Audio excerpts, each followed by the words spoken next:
But there's a reason. There's a reason. There's a reason for this. There's a reason education sucks, and it's the same reason that it will never, ever, ever be fixed. It's never going to get any better. Don't look for it. Be happy with what you got. Because the owners of this country don't want that. I'm talking about the real owners now. The real owners, the big wealthy business interests that control things and make all the important decisions.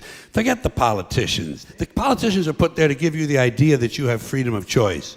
You don't.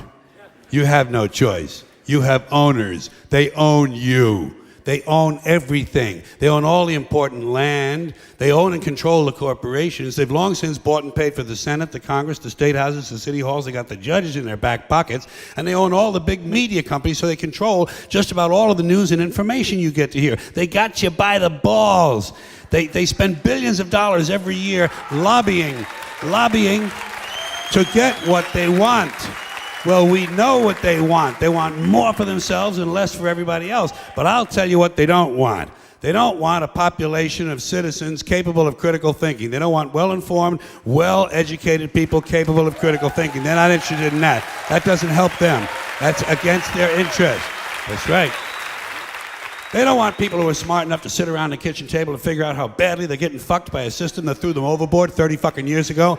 They don't want that. You know what they want? They want obedient workers. Obedient workers. People who are just smart enough to run the machines and do the paperwork and just dumb enough to passively accept all these increasingly shittier jobs with the lower pay, the longer hours, the reduced benefits, the end of overtime, and the vanishing pension that disappears the minute you go to collect it. And now they're coming for your Social Security money. They want your fucking retirement money. They want it back so they can give it to their criminal friends on Wall Street. And you know something? They'll get it. They'll get it all from you sooner or later because they own this fucking place. It's a big club, and you ain't in it.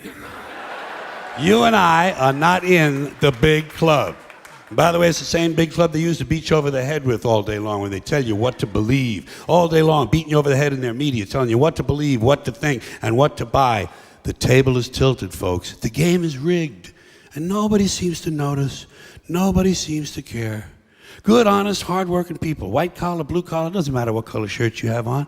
Good, honest, hard-working people continue. These are people of modest means. Continue to elect these rich cocksuckers who don't give a fuck about them.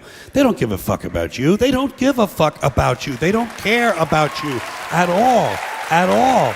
At all. Man, you know?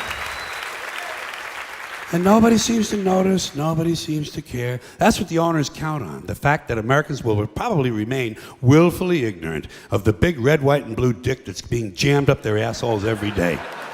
Because the owners of this country know the truth. It's called the American dream, because you have to be asleep to believe it.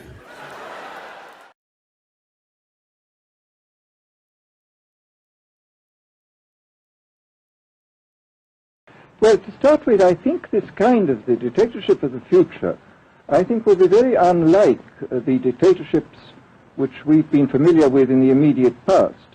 I mean, take another book prophesying the future, which was a very remarkable book, George Orwell's 1984. Well, this book was written at the height of the Stalinist regime and just after the Hitler regime. And there he foresaw a dictatorship using entirely the methods of terror, the methods of physical violence.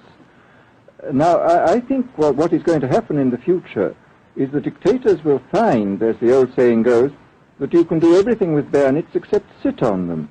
That if you want to preserve your power indefinitely, you have to get the consent of the ruled.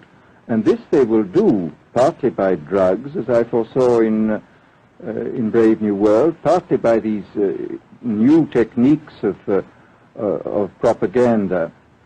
They will do it by bypassing the sort of rational side of man and appealing to his subconscious and his deeper emotions and his physiology even, and so making him actually love his slavery. I mean, I think this is the danger, that actually people may be in some ways happy under the new regime, but they will be happy in a situation where they oughtn't to be happy.